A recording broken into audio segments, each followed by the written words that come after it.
శ్రీ గురుభ్యో నమః. శ్రీ గణేశాయ నమః. శ్రీమాత్రే నమః. నమస్కారం అండి అందరికీ. Welcome to my YouTube channel Shri Manju spiritual.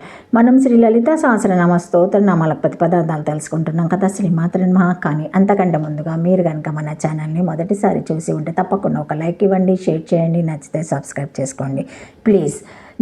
దయచేసి వీడియోని ఎక్కడ కూడా స్కిప్ చేయకుండా చివరి వరకు చూసే ప్రయత్నం మాత్రం చేయండి. శ్రీమాత్రే నమః. ఇంకా వీడియోలోకి వెళ్ళిపోదాము. 899 నామము వీర, 2 అక్షరముల నామం. ఈ నామంతో అమ్మవారికి నమస్కరించేటప్పుడు వీరాయ నమః అని చెప్పాలి. వీర వీరత్వము కలది. వీరహ పదము యొక్క స్త్రీ రూపమే వీర అని అర్థం, కాని వీరుని భార్య అని కాదు. 1 అనితర సాధ్యమైన బండాసుర మహిషాసురాదుల సంహారాలు ఎన్నో చేసిన వీర పరాక్రమ సంపన్నురాలు. 2 శ్రీ విద్య ఉపాసక శ్రేష్ఠులు అనే వీరుల రూపంలో ఉండున్నది అని ఈ నామానికి అర్థాలు చెప్పుకోవచ్చును. శ్రీమాత్రే నమః. వీర స్వయమాపి వీర్యావత్వధీర పతిపుత్రవతి వీరే తీతు నామామలయం. శ్రీమాత్రే నమః. వీరురాలు వీర్యావతి భర్త పుత్రులు గలది వీర. ఈ దేవి కూడా వీర్యావతి గనుక వీర అగును. నామముల యందు భర్త పుత్రులు గల స్త్రీకి వీరురాలని పేరు గలదు. 2 అక్షరముల నామము. శ్రీమాత్రే నమః. 900 నామము నైష్క్రమ్య, 3 అక్షరముల నామం. ఈ నామంతో అమ్మవారికి నమస్కరించేటప్పుడు నైష్క్రమ్యాయ నమః అని చెప్పాలి. నైష్క్రమ్య క్రియాకర్తృత్వం లేనిది. మనము ఊరికే కదలకుండా ఒకే చోట కూర్చున్నా, మనం ఏదన్నా చేద్దామని సంకల్పించకపోయినా మన కర్తృత్వము, మన ప్రమేయం లేకుండానే మన మనసులో ఆలోచనలు వస్తూ ఉంటాయి. గుండె కొట్టుకుంటూ ఉంటుంది. ఊపిరితిత్తుల ద్వారా శ్వాస ప్రక్రియ నిర్వహింపబడుతూ ఉంటుంది. ఇలా మనలోనే మన ప్రమేయం వలన కర్తృత్వం లేకుండా, మన సంకల్పం లేకుండా ఎలా ఈ పనులన్నీ జరుగుతున్నాయో అలాగే సృష్టికి సంబంధించిన సమస్తమైన క్రియాకలాపాలు అమ్మవారి ద్వారానే జరిగిన వాటి కర్తృత్వం అమ్మవారికి లేదు. లీలాప్రయంగా అవన్నీ తిన్నగా అమ్మవారి ద్వారా జరిగిపోతాయే తప్ప వాటికి అమ్మవారు అంటుకోదు అని అమ్మవారికి అవి అంటవు. ప్రతి జీవి తన గత జన్మ తాలూకు పాపపుణ్య ఫలాల లబ్ధమే భవిష్యత్ జన్మకారకమే. Everyone is a product of his past and maker of his future.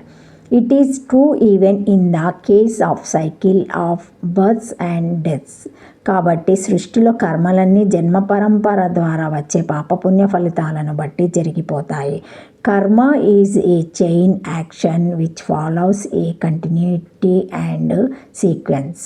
క్రియాచరణం కానీ కర్మఫలము పాపపుణ్యాల సంఘం కానీ అమ్మవారికి లేదు. కాబట్టి అమ్మవారు నైష్క్రమ్య, ఏ విధమైన క్రియాకర్తృత్వం లేనిది అని ఈ నామానికి అర్థము. శ్రీమాత్రే నమః.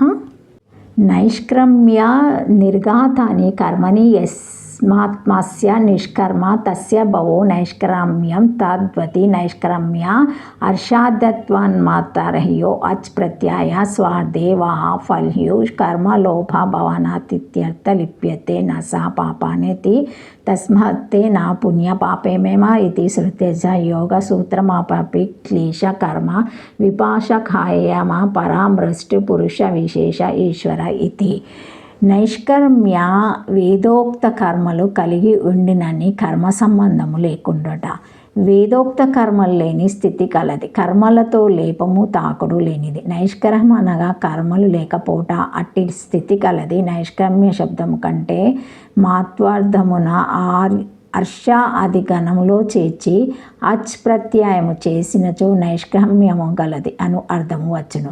లేదా నిష్కర్మ శబ్దం కంటే స్వార్థమందృశ్యజ్ఞ ప్రత్యయమును చేసినచో నైష్కర్మ్య అనురూపం మగును. కర్మలేపము లేనిదని అర్థము. స్మృతిలో పాపకర్మం లేపం లేనివాడు అని చెప్పబడినది. వేదంలో పుణ్యపాపకర్మంలో రెండును కూడా నాకు భగవంతునకు లేవు అని గలదు. యోగ సూత్రములందు కూడా ఈశ్వర శబ్దమునకు నిర్వచనము తెలుపొచ్చు. పంచక్లేశముల చేతను, కర్మ విపాకముల చేతను, ఆశయముల చేతను స్మృతింపబడని పురుషుడు ఈశ్వరుడు అని గలదు. వీనినన్నిటినీ పరామర్శించినచో ఈశ్వరునకు ఏ కర్మ సంబంధం లేదని తెలియచున్నది. 3 అక్షరముల నామము. శ్రీమాత్రే నమః. Thank you for watching my video. Please like, share, comment, subscribe to my channel. మరిన్ని వీడియోస్తో మళ్ళీ కలుస్తానండి. ఈ వీడియో కనుక మొదటిసారి ఎవరైనా చూసి ఉంటే తప్పకుండా ఒక లైక్ ఇవ్వండి, షేర్ చేయండి, నచ్చితే సబ్స్క్రైబ్ చేసుకోండి, కామెంట్ పెట్టండి. శ్రీమాత్రే నమః. Thank you. ఓం నమః శివాయ.